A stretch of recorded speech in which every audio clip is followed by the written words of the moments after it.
The emus. Some people might know that the emus are one of the two national animals of Australia, but I bet not many people know that the emus have gone to war with Australia and won. That's right, I'm talking about the Great Emu War.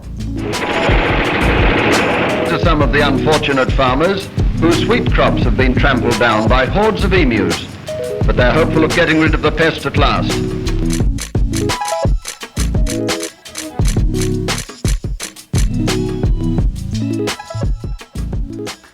Our story began after the end of the First World War. After the war, Australian war veterans came home and they were given farmlands in Western Australia to do agriculture. However, in 1929, drought coupled with the Great Depression devastated the wheat supply of Australia. So the Australian government urged the farmers to produce more wheat. Thus the farmers bumped up the production of wheat. And for a while things seems to go well for them. And they were able to evade the crisis, right? Wrong. And that was because of the emus. Now, before we go any further, let's talk a little bit about the emus. Although the emus are birds, they are huge, standing at 180 centimeters tall. They can run at a speed of 40 kilometers per hour, and because of their muscle density, they can take bullets like tanks.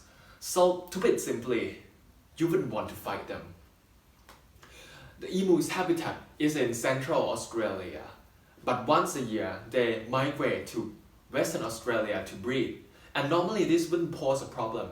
But remember that Western Australia has turned into farmlands, and at the time, farmers were bumping up the wheat production. So to the emus, their breeding ground has just become a full-course buffet.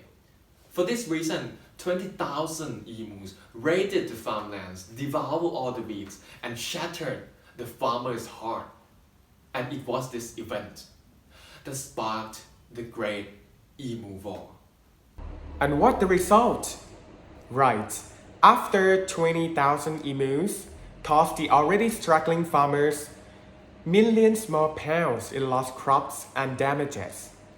The farmers couldn't stand this situation anymore. They thought something needed to be done. Then they turned to the government for help. Instead of going to the Minister of Agriculture, they went to the Minister of Defense, as they thought this was a job for the military. This was a war. And the person who received the complaint was an old soldier. And of course, the method of elimination was killing. Not surprised.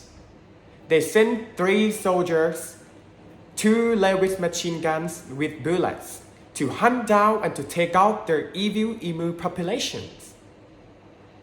In their first battle with emus, they set up the guns and opened fire. Then the emus split up into smaller groups and ran into every direction. And just a number of emus were killed. But the vast majority got away. Right, this time, the emus were the winners. At their second battle with emus, the soldiers seemed confident with their plans because they have already learned from the last time. They tried to sneaking up on a large number of emus near the local dawn and firing at short range. After 6 days of trying, the soldiers killed tons of emus with 2,500 bullets.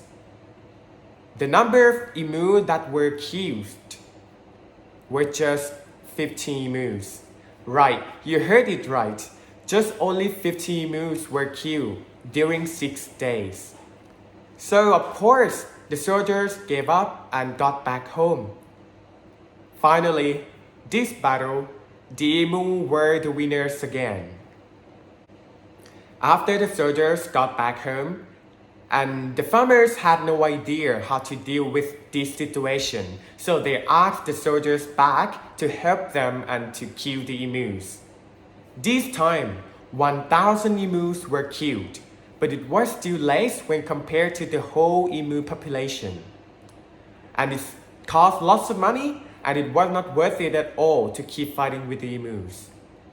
In the end, the Australian government had to actually surrender to this war, and they harshly announced that in the Great Emu War this time, they let the emus be the winners.